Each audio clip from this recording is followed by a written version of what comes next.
සත්‍ය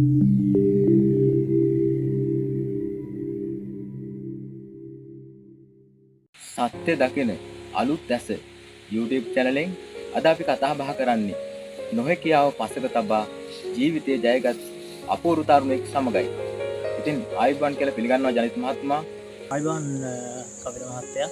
ජීවිතයේ ජයගන්න පෙරදරන ඔබට නිතින් අත්වලක් වෙන මේ මොහොත මේ විනාඩි කිහිපය. ඉතින් කොහොමද ජනිත් මහත්මයා ජීවිතේ ලස්සනයිද සුවඳයිද? පරිස්සමෙන් ඉන්නවද කියලා අපිට කියන්න. ආයුබෝවන් කවිර මහත්තයා. ඉතින් ජීවිතේ ලස්සනයි. ඒ වගේම ජීවිතේ ගොඩක් සුවඳයි. කිව්වා හරි. ඉතින් මේ දවස්වල සුපුරුදු පරිදි වැඩ කටයුතු කරගෙන ඉස්සරහට යනවා.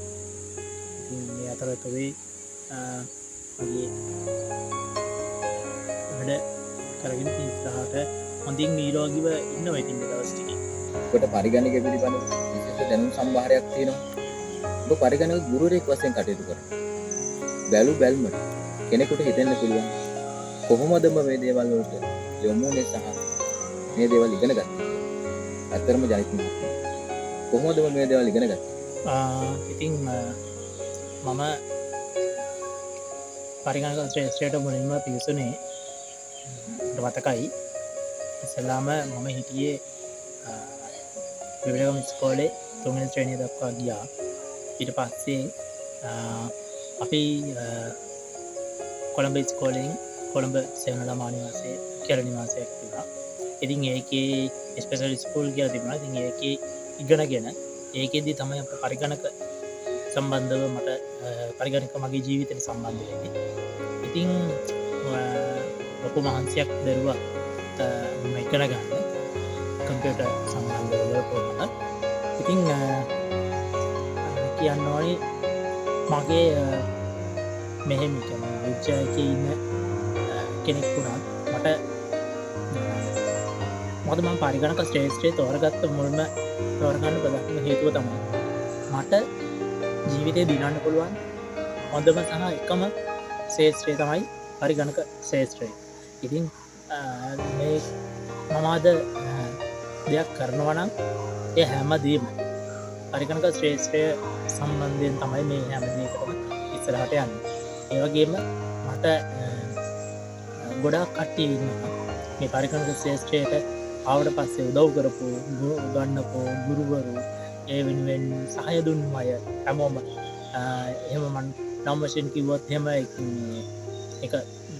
කරන්න බෑ. මොකද ගොඩාක් ලොකු පිරිසක් ඉන්නවා. ඉතින් මට මෙහෙමයි කියන්න තියෙන්නේ. මොකද මගේ ජීවිතේ මම ගොඩක් ඉස්සරහට ආවේ පරිගණක ශ්‍රේෂ්ඨයේ ඉගෙනගෙන ඒකට ලොකු කැපවීමක් කරා. මට මතකයි මම ඉස්සරම මං කලින් කිව්වා වගේ සෙවන විශේෂ විදුහලෙන් ඉගෙන ගන්න අතරතුරේදී මට පරිගණක ශ්‍රේෂ්ඨය සම්බන්ධව ඉගෙන ගන්න ලැබුණා. ඊට පස්සේ ඒ ඉස්කෝලේ අයින් වෙලා ආවට පස්සේ මම ගමේ ළමයින්ට අහල පහල අයට පරිගණක දැනුම ලබා දෙන්න පටන් ගත්ත අය ළමයින් එකතු කරගෙන අපේ ගෙදරට ඇවිල්ලාවට කන්දවිල්ලා. ඊට පස්සේ මම තවත් මට තව දැනුම ගන්න ඕනේ. එසා මම නැනසලේ ගොඩගොඩ නැනසලේ ඉගෙන ගත්තා.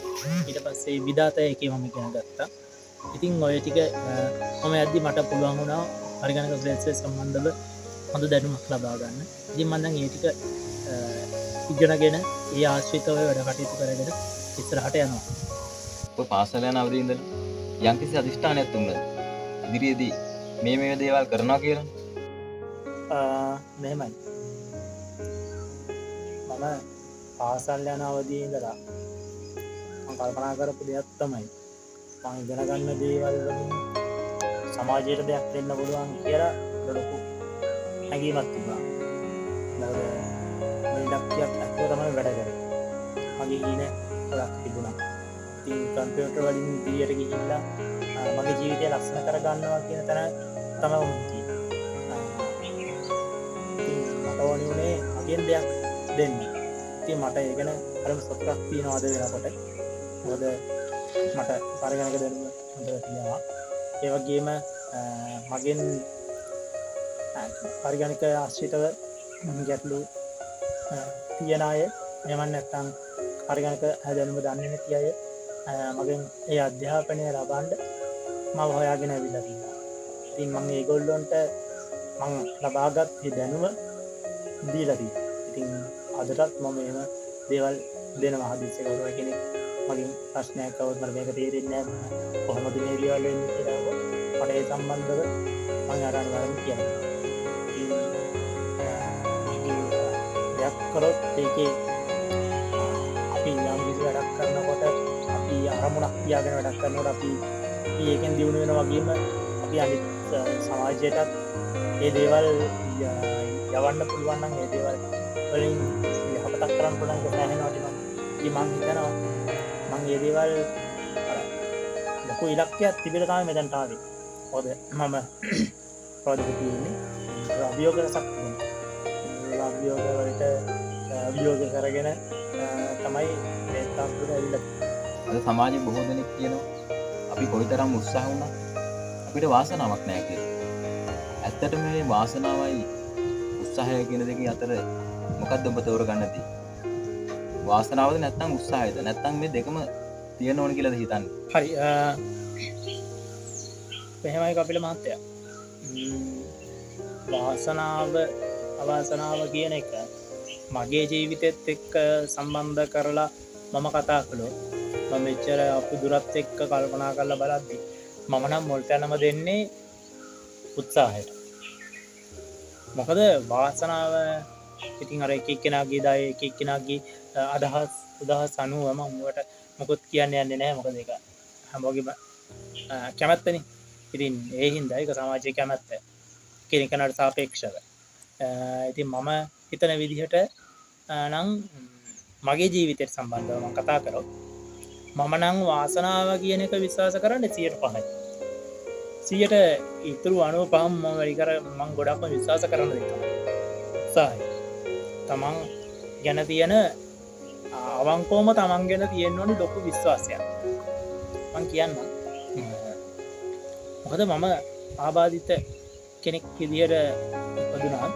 මම වීල්චෙයාර් එක දැන් ජීවත් වුණා. අනිත් අය වගේම අතපය හතර හොඳට තියෙන අය වගේම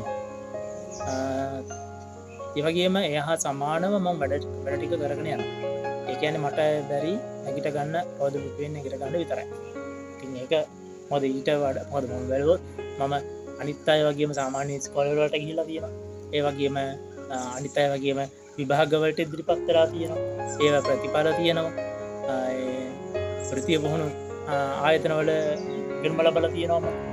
ඉතින් අර අපි මම හිතුවනම් මෙහෙම දෙයක්ත් තියෙනවා. දැන් මම හිතුවනම් මට වාසනාවක් නැහැ කිසි දෙයක් කරගන්න මේ මට ලැබිලා තියෙන විදිහ කියලා මම හිතුවනම් ඒක එතකොට මං හරිය මං හිතන මොඩ විදියක් ඒක.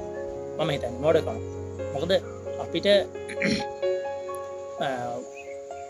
දැන් හිතන්නකෝ කාට හරි අපි හිතමුකෝ මම උදාහරණයක් කියන්නම්. කාට අපි හිතමුකෝ පොල් ගෙඩියක් කඩන්න ඕනේ කියලා ගහකට නැගලා පොල් කඩා ගන්න ඕනේ කියලා. එතකොට අපි ප්‍රාර්ථනා කරොත් අනේ මේක වැටියන් කියලා. ඒකේ වේලිලා කොයි වෙලාවක හරි ස්වභාවිකව වැටෙන හැරෙන්න අපි හිතන පළියට වැටෙන්නේ නැහැ. එහෙනම් අපි ගහට නගින්න ඕන. මම පුංචි උදාහරණයක් කියන්නේ. අපි ගහට නගින්න ඕනේ. ගහට නැග්ගට පස්සේ තමයි අපිට ඒ ගෙඩිය එහෙම නැත්නම් ඒ අපිට අවශ්‍ය කරන දේ ලබා ගන්න පුළුවන්. ඒ වගේ තමයි අපේ ජීවිත අපි දියුණු කර ගන්න නම් අපේ ජීවිත අපේ ටාගට් වලට යන්න නම් අපි මුලින්ම කරන්න ඕනේ අපේ විශ්වාස ගන්න. දැන් සාමාන්‍ය කෙනෙක් නෙමෙයි යම්කිසි ඉලක්කයකට ඇවිල්ලා තියෙනවා. රාජ්‍ය සේවකයෙක් වශයෙන් කටයුතු කරනවා. ඉතින් ඒ පිළිබඳව කෙටි හැඳින්වීමක් කරන්න පුළුවන්. ඉතින් මම මේ වෙනකොට රාජ්‍ය සේවයේ නිරත වෙලා ඉන්නවා. ගොඩගොඩ ප්‍රාදේශීය ලේකම් කාර්යාලයේ. ඉතින් කියනවා නම් මේ සම්බන්ධව මට ගොඩක් සතුටුයි. මොකද මම ලොකු ගේමක් කිව්වොත් එහෙම නැත්නම් මම ලොකු ධෛර්යයක් ඒකින් වැඩ කරලා ජීවිතේ උපරිම තැනට එන්න ඕනි, ජීවිතේ හොඳම තැනට එන්න ඕනි කියන තැනට මං වැඩ කරපු හින්දා තමයි ඉතින් මට අද මං ඒවා එතනේ වැඩ ටික කරගෙන යනවා. පැවැරෙන වැඩ ටික ඉතින් ඒ නිලධාරීන් සියලු දෙනාම මට ගොඩක් උදව් කරනවා. ඒ වගේම මට ඒ ආයතනයට එන්න යන්න වුණා බොහොමයක් අය මට උදව් උපකාර කරනවා. ඉතින් ඒ ගැන ඒ ටික තමයි දැනට මට කියන්න තියෙන්නේ. ඉතින් බොහෝ වෙලා කතා බහ කරා අවසාන වශයෙන් අහන්න කැමති තවත් කෙනෙකුට ජීවිතේ ජය ගන්න මොනවද ඔබ ඉගෙන ගත්ත දේවල් වලින් ඔවුන්ට දෙන්න පුළුවන් උපදෙස් මාලාව? ඉතින් කපිල මහත්තයා මෙහෙමයි තමයි කියන්න කැමති තමන් මං අර මුලදීත් පිටින්නිට සඳහන් කරපු පරිදි තමන්ව විශ්වාස කරන්න, තමන්ගේ හැකියාව විශ්වාස කරන්න, තමන් කරන දේට විශේෂයෙන්ම අවංක වෙන්න. ඒ වගේම හීනවලට තමන්ගේ හීනයක් තියෙනවා. ඒක හීනයක් තෝරගෙන ඒ හීනට ආදරය කරන්න, තමන්ට ආදරය කරන්න. තමන්ගේ අම්මා තාත්තා, සහෝදර සහෝදරියෝ, නෑදෑයෝ, ගමේ ඉන්න අනිත් අය, රටේ අනිත් අය, ඒ හැමෝම සතුටු වෙන විදිහට මම ජීවත් වෙනවා, මම රට වැඩක් කරනවා, සමාජයට වැඩක් කරනවා කියලා අධිෂ්ඨානයක් තියාගෙන තමන් ඉගෙන ගන්න දේ හරියට ඉගෙනගෙන ඒ දේට ආදරය කරන්න.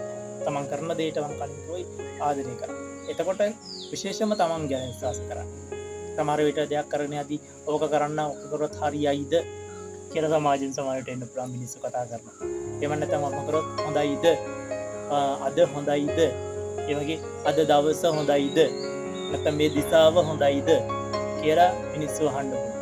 ඉතින් ඒ වගේ දේවල් වලට ඔළුව යොමු කරොත් ඇත්තටම Tamanට ඉස්සරහට එන්න බෑ. Tamanට හිතනවා නම් දැම්මට මේ දේ කරන්න ඕනේ. දැම්මට මේ දේ කරොත් හොඳයි. මම මේ ප්ලෑන් එක අද ක්‍රියාත්මක කරන්න ඕනේ. පළවෙනි පියවර මේ දැන් කරන්න ඕනේ. මේ මොහොත කියලා මේ මොහොතේ. ඔව් මේ තප්පරේ. මේ යන්නේ දවස් අන්නේ වෙලාව තමයි ලෝතර බුදු පියාණන් වහන්සේ දේශනා කළා තියෙන්නේ. දැන් අපි දැන් වර්තමානයේ දැන් ගොඩක් මිනිස්සු මේ ජීවත් වෙන්නේ එක්කෝ අතීතයේ එහෙම නැත්නම් අනාගතේ. ඔය දෙකේ වර්තමානයේ ජීවත් වෙන මිනිස්සු හරිය අඩුයිනේ. එතකොට ජීවිතේ විඳින්න බෑ. එතකොට අතීතයේ සහ ආපු නැති අනාගතේ ගැන තමයි හිතේ තියෙන්නේ. හැබැයි අපිට වර්තමානයේ ජීවත් වෙන අපිට පුළුවන් අපිට අනාගතේ ලස්සන කරගන්න. එතකොට අපි තමන් කරන දේ සීබුද්ධියෙන් වැඩේ ඒ වැට්ටික කරන්න පුළුවන්.